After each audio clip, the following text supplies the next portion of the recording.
you need to do for your vocation something that grabs your heart.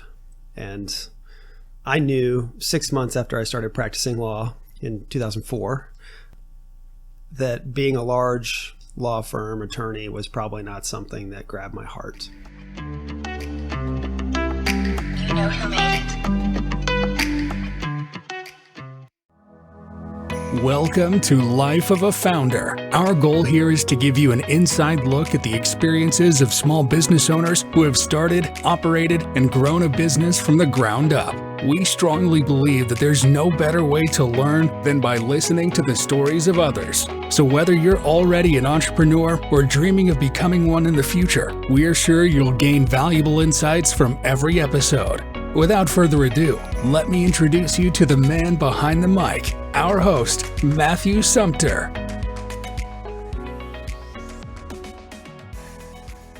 All right, welcome to Life of a Founder. I'm Matthew Sumter, and I'd like to introduce you to my guest today, Chris Howard. He is the owner of Culver's Franchises.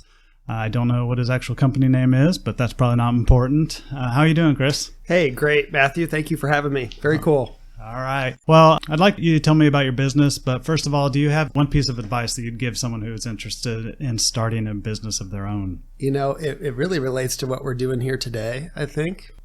The most important thing you can do if you're trying to start a new business, I think, is to talk to people that have started similar businesses, if you can, and talk to as many people as you possibly can.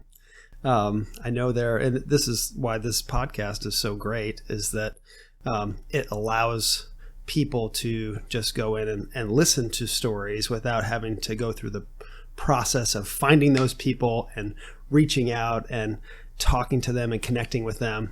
So I think this is actually a very helpful tool for people that are looking.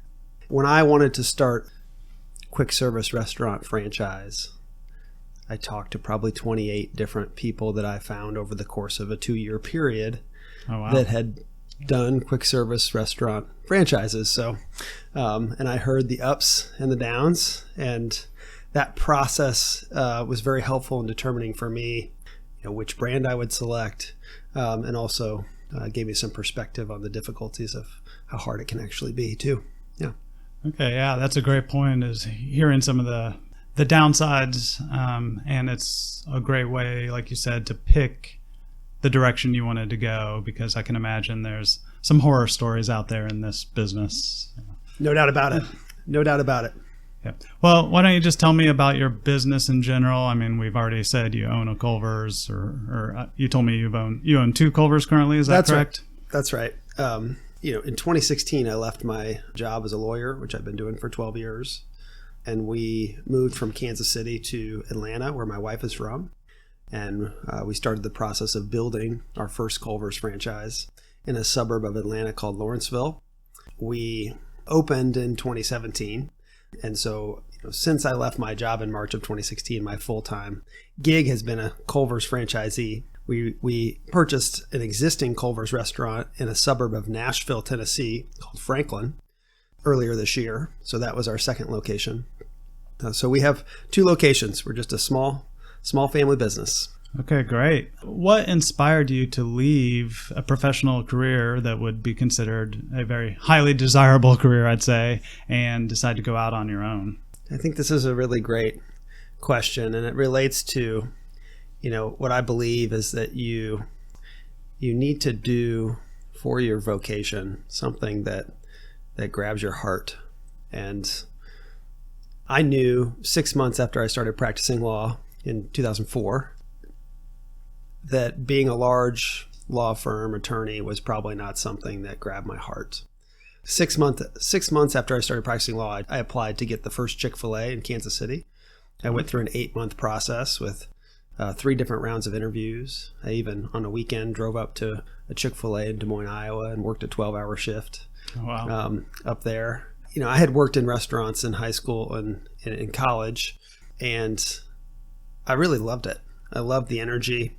And when I started practicing law, that same energy was not there for me. So I knew pretty early on that I wanted to get back to doing something that I really loved.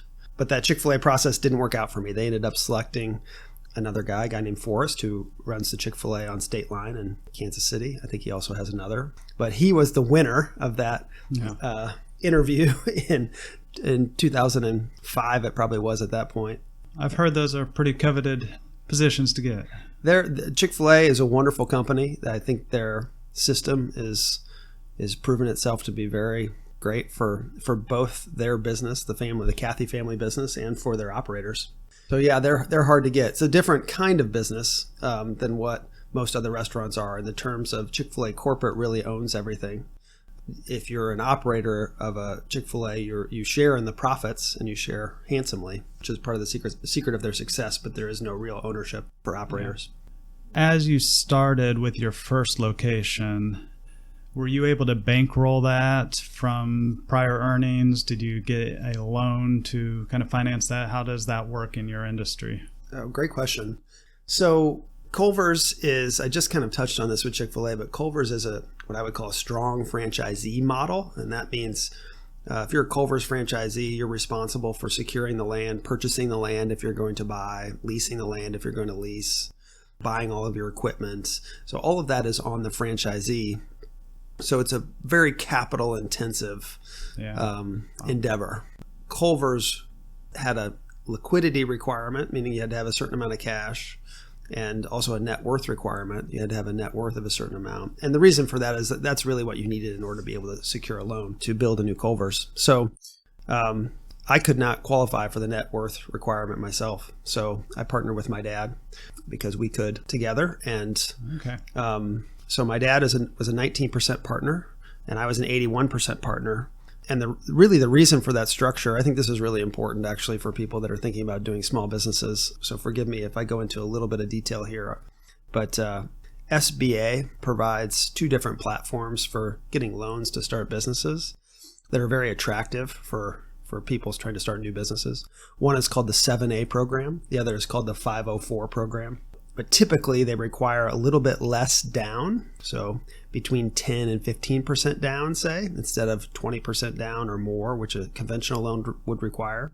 Their interest rates are also attractive. You can also, in the case of a Culver's where you own the real estate, you can amortize it out for 25 years. So you basically have low fixed rate loans out for 25 years. So they're more like home mortgages really than they are conventional business loans. Very helpful for getting started with businesses. So that's what we did. We did an SBA 7A loan for the first location, and it was very helpful. What kind of total outlay are we talking here? I mean, what do you estimate that all-in cost is to own something like that? Yeah, good question. So for a Culver's, and you can get this all off the Culver's website, I think. So for a Culver's, I'll just say in 2016, the cost to buy land for a Culver's was between $700,000 and $1 million, really. The cost to build a Culver's was usually, 1.3 to 1.5 million. And then you have equipment and other startup costs involved. So really the total cost to get involved with Culver's in 2017 was about $3 million. Okay. Wow. Just to tell people how much the world has changed since 2017. The total cost now is about $5 million. Wow. So it's become very expensive. Yeah. Do you pay a one-time initial fee to start up plus a percentage of sales, or how does that work with Culver's? Culver's franchise is you pay a franchise fee. I think it ranges between $30,000 and $55,000. Again, all this information I think you can get on the Culver's website, which is really helpful. And Culver's is, I'm probably going to get this wrong a little bit, but it's a total of, I think, 6.5% royalty that we pay for Culver's, which is low for most franchises. I think 4 or 4.5% is a general royalty, and then the remaining 2% goes into various advertising funds. Okay, cool. Tell me, what are some of the challenges that you faced when you were starting out? Obviously, financial was probably a big part of it, but what else came up along the way since you were starting from scratch, from bare ground, basically, all the way to opening? What I learned... when I started with Culver's, I thought we were going to build it and we were going to make money right away, and we were going to be off and running.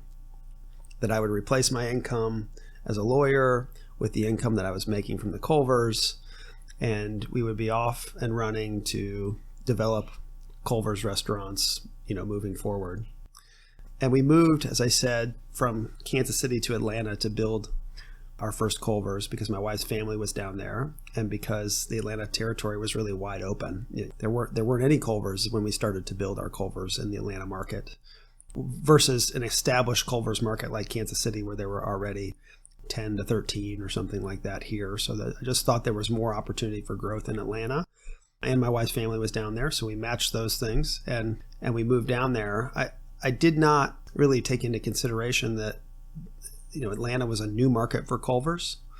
That Culver's was at the time, it's changing pretty rapidly, was more of a regional brand, existing mostly in the Midwest and Florida and Arizona. New to Georgia, a lot of Southerners didn't know Culver's. They didn't have a reason to come and try us. And we opened our location in a location that was a highly dense residential area, but also a very competitive quick service food space.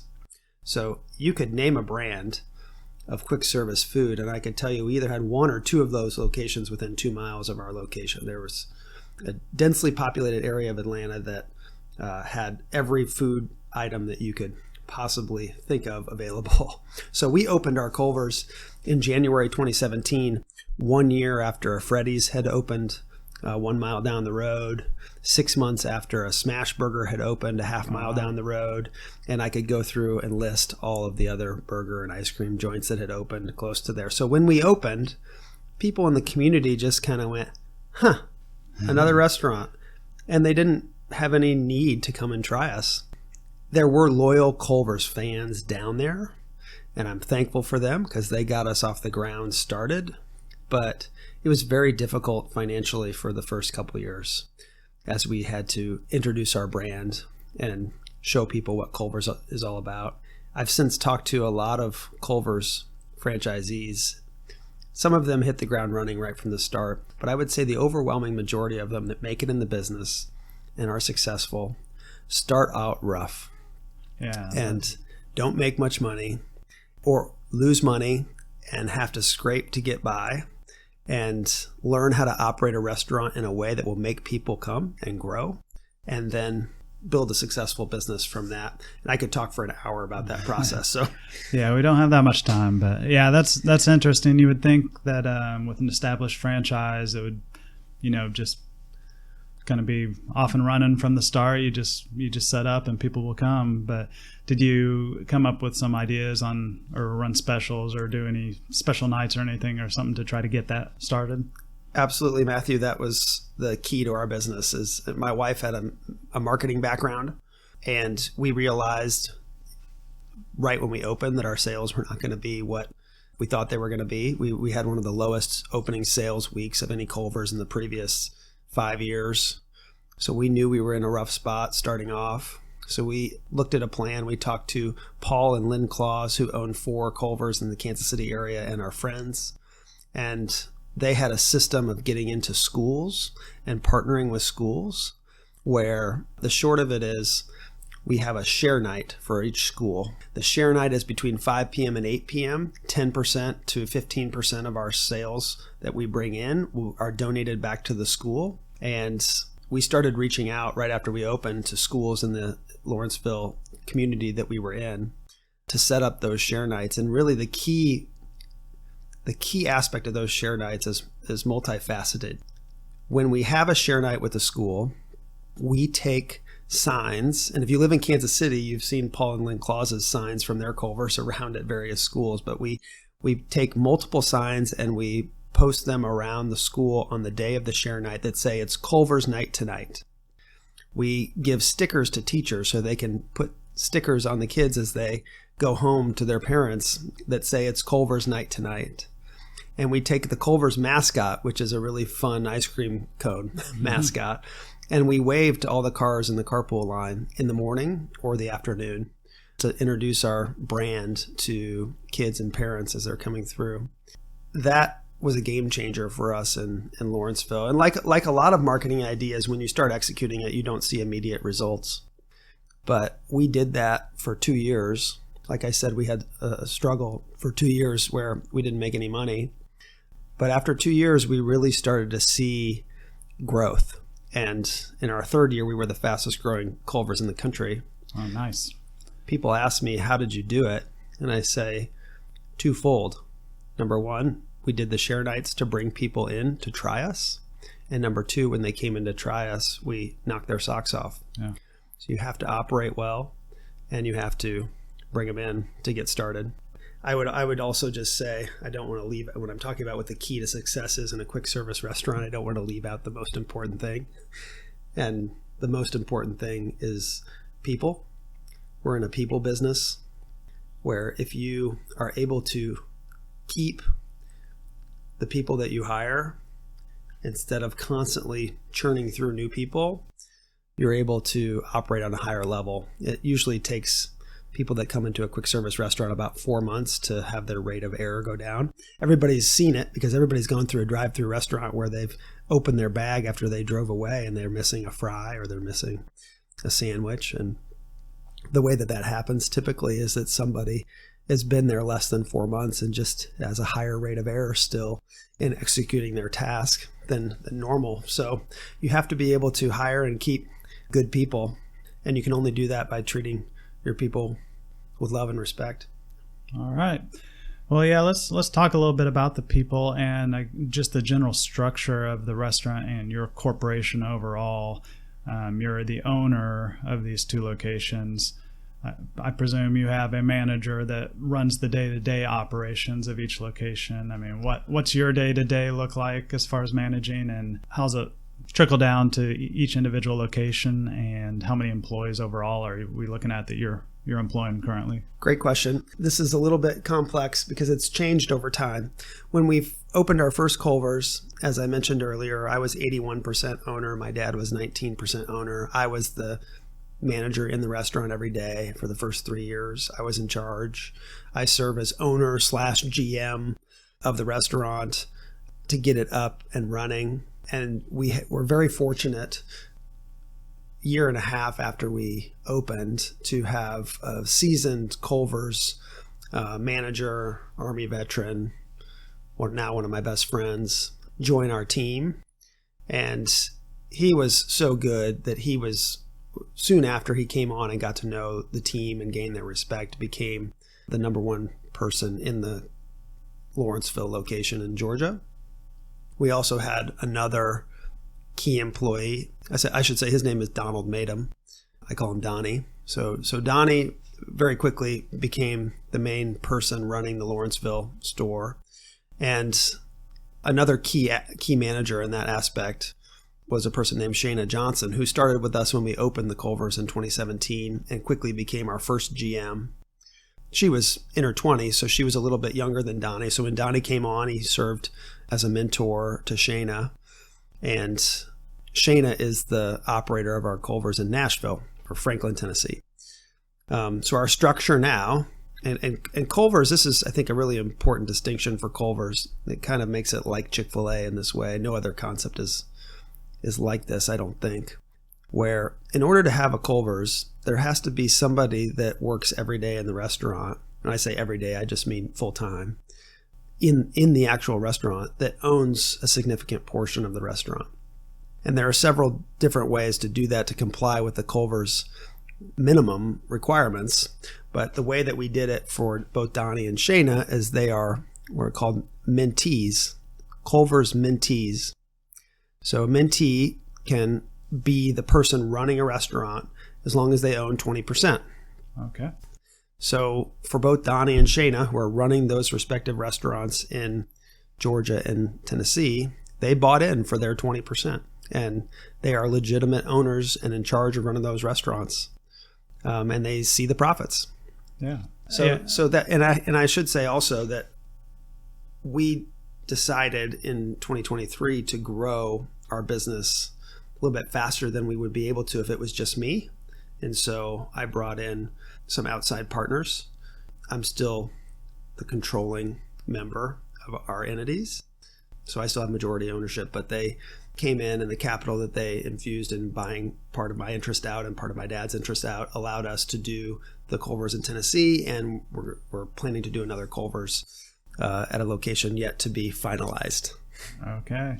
Yeah, I mean, what I do hear from a lot of founders that I've talked to so far is it's hard to give up kind of the management of your company because no one's going to do it as good as you. No one cares as much as you. But, that 20% ownership in each individual restaurant obviously is going to give you some big returns on the management quality there. I think in our business especially, every business is a little different, but in the quick serve restaurant business, it's very important to have one person in the store that cares about what's most important. And the best way to tie, what's most important to the person that's running the store is by giving them ownership interest, so they see when the restaurant becomes more profitable, they make more money. And when you encourage more people to come in to try your food because you're treating them well, you make more money. So it's just a very clear tie. I like the system. Well, I don't know how much you can tell us or how much is proprietary or whatever, but what's the potential revenue and what's the potential income, I guess, from let's say, one single restaurant? If you're looking to do a quick service restaurant, you really should be getting the franchise disclosure documents from any brand that you're considering. And you should be studying those in detail to get a feel for what the actual financial situation is with each brand. Is that something they're required to put out, I assume? They are. Yeah, you're required to get that if you're going to do a franchise with anybody. But some of them try to protect it, so it makes it harder to obtain. I can't remember. There is a service that you can subscribe to. I forget what it's called.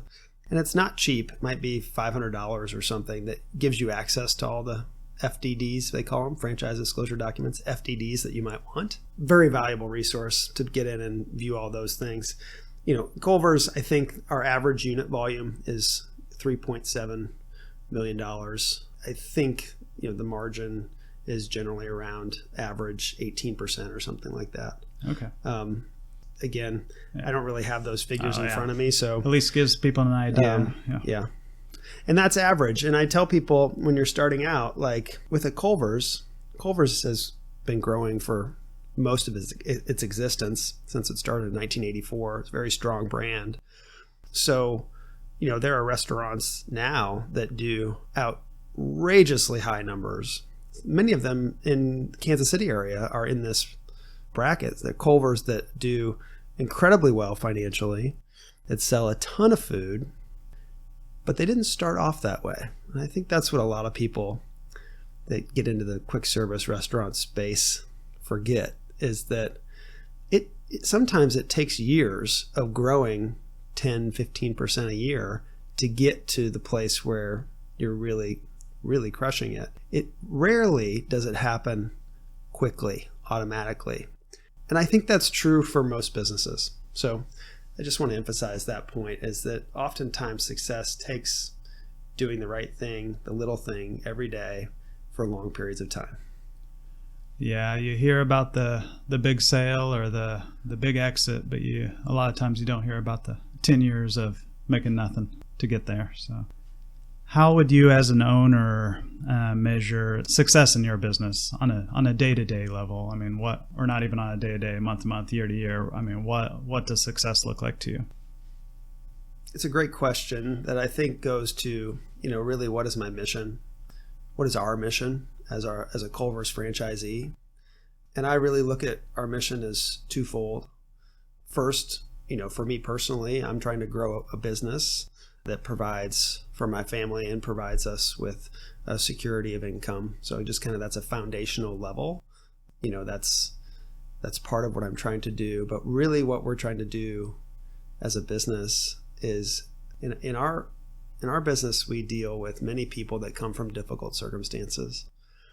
And we are trying to give those people who come into our organization and are stars an opportunity to change the course of their trajectory personally, financially, in all ways, by mentoring them in business, by mentoring them in life. And I think the best way to give an example of this is with my business partner, Shayna Johnson, who's in Nashville. She came and joined our restaurant for opening week in Lawrenceville, Georgia in 2017 as an entry-level team member.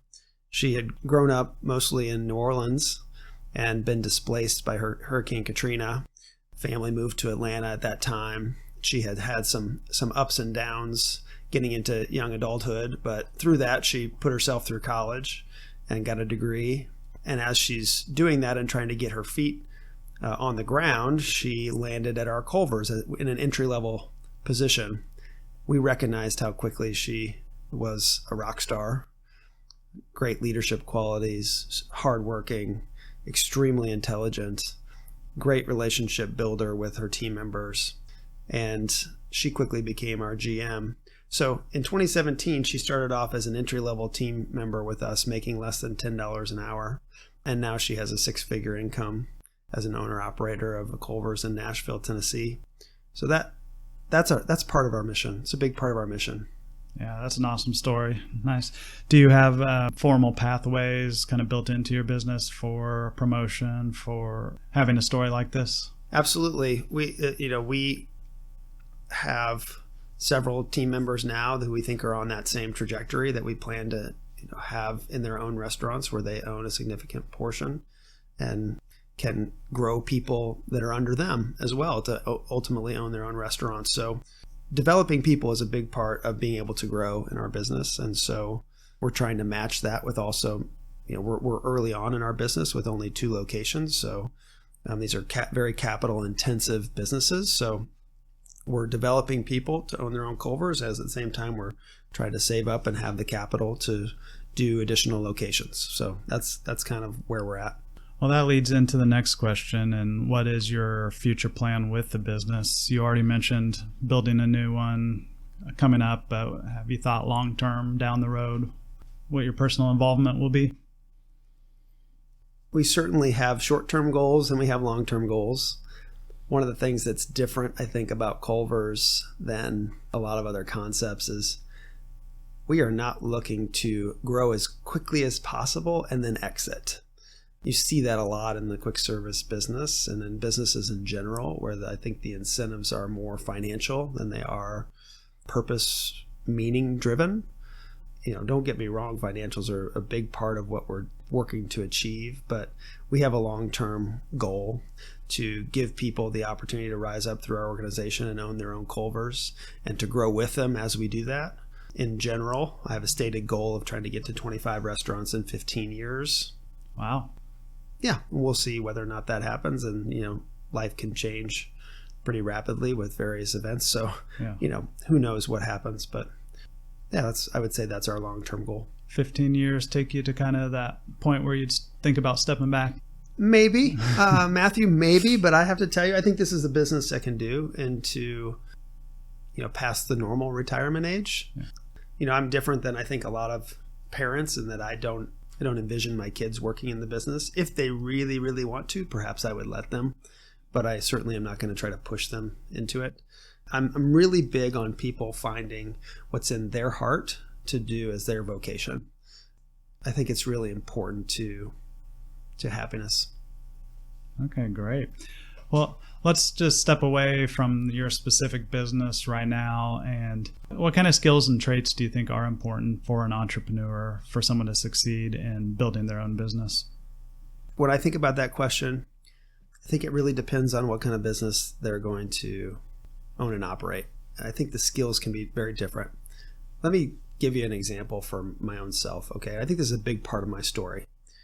I, early on, as I mentioned, tried to get the first Chick-fil-A in Kansas City, and that didn't work out, and I didn't have the capital to do a restaurant on my own, although I really wanted to do a restaurant, but I didn't have the capital to do a restaurant on my own. So I said, well, what else can I do from an entrepreneurial standpoint?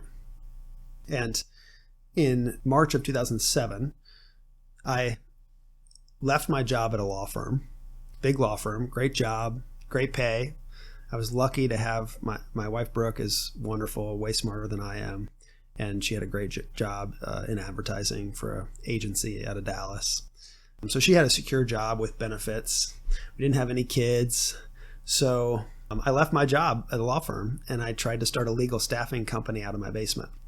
And let me tell you, it was a great idea. And I could provide the same service that I saw large staffing agencies providing to large law firms in Kansas City and other places. And I could do it as better margin, cheaper for them. I still would make good money. It wasn't a bad idea. It was a fine idea, but I was missing a lot of skills that were critical for getting started. Number one, I didn't realize, I think this is very important for anybody starting a business. When you start a business, in order to make it, you have to be able to sell to people who aren't your friends and family.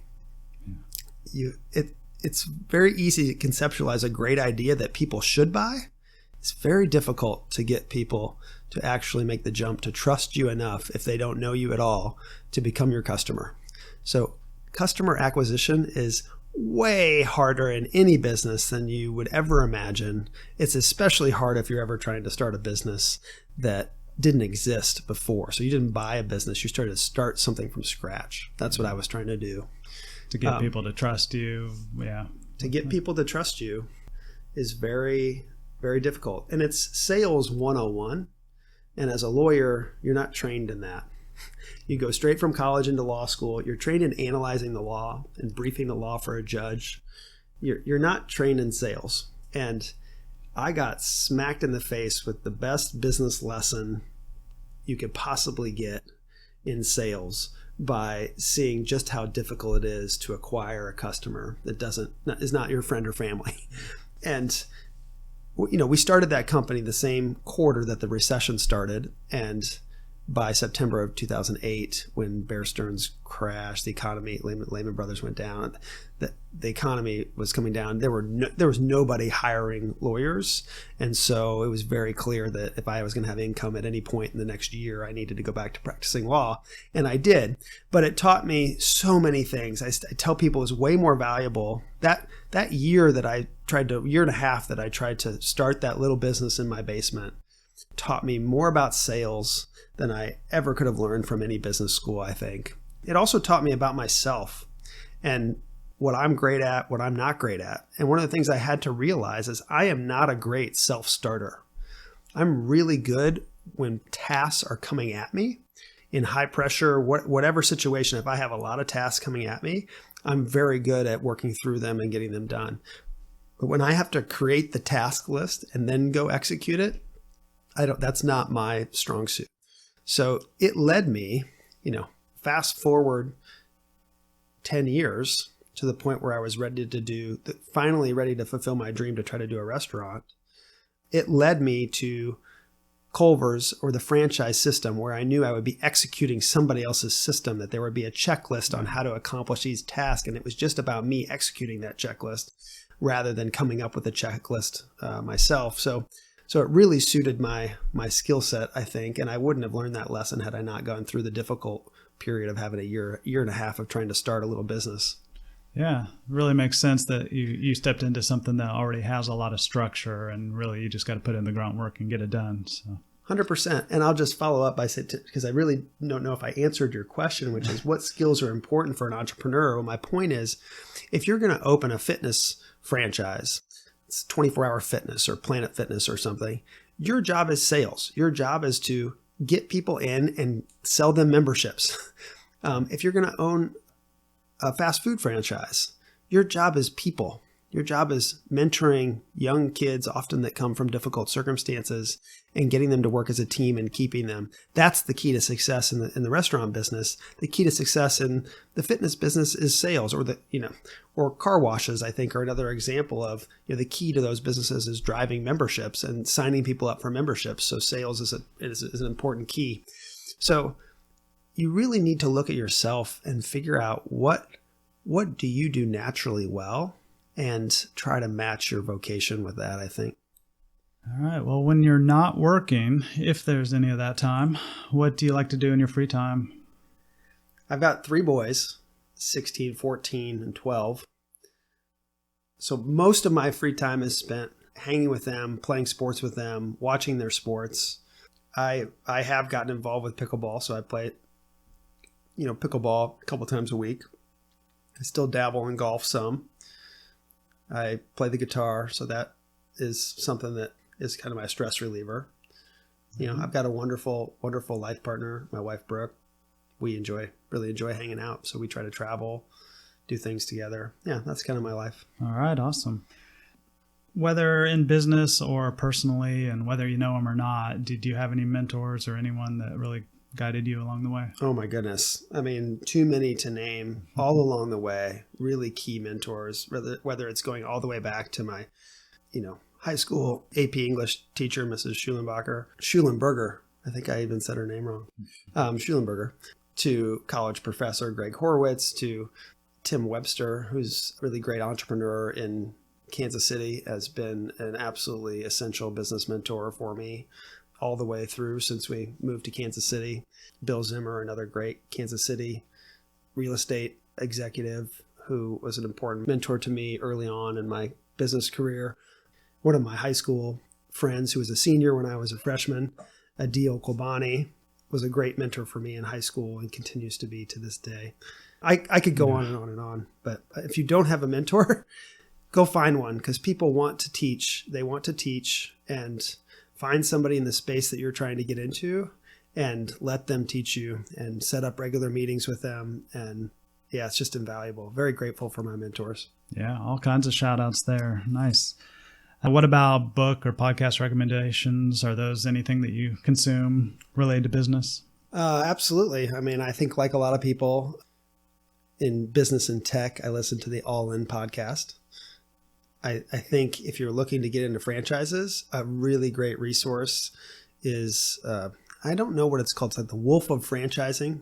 I think if you Google the Wolf of Franchising, it will get you there. It's very similar to what you're doing, Matthew, I think, is just talking to people who have been through it and trying to get the lessons from them. So for instance, I tell people that are looking into getting into food franchises, if you want to really understand what it's like, go listen to the Zaxby's Franchisee podcast on the Wolf of Franchising podcast. He talks for an hour and a half about starting his Zaxby's franchises, and I would agree with everything he says in that podcast. All right, thank you. Well, now it is time for our rapid fire questions. You were not warned, but just give me what comes to your mind. Favorite month? February. All right. Favorite vacation destination? Captiva. I don't even know where that is. It's an island? It was in Florida. Actually, really, really hurt by the hurricane. Oh, okay. But a great place. All right. A 4-letter word that begins with B.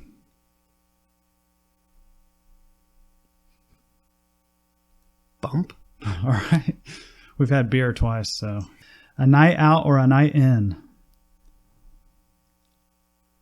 I'm on the fence there. I like both. All right. And do aliens exist? It's a stumper. It's hard for a rapid question on that. I think probably life exists in some form somewhere else. Whether or not it's intelligent or sentient, I don't know. But I think it probably does. Hey, that works. All right. Well, thank you, Chris, for spending the time with me. I mean, we had a great conversation, learned a lot. I think that'll help anyone who's interested in that sort of business get a good idea of what's involved. So thank you. Enjoyed it very much. Thank you, Matthew. Thanks for tuning in to Life of a Founder. Don't forget to hit that subscribe button so you won't miss any of our upcoming episodes. And if you have any friends or family members who would enjoy the show, please share the link with them. We truly believe that small businesses are the lifeblood of our communities. So we encourage you to take that first step and start your journey toward business ownership. Hey everyone, I just wanted to take this opportunity to personally thank you for listening and sharing my show with others. If that's all you ever do, that's perfectly fine. You may have noticed that we don't currently have advertising on our shows, and as of now, I haven't made a penny for the hours I've poured into the show. So if you'd like to do more to support this show, you can visit the website at lifeofafounder.com/support, where there are a few opportunities to support me. Once again, thanks for listening.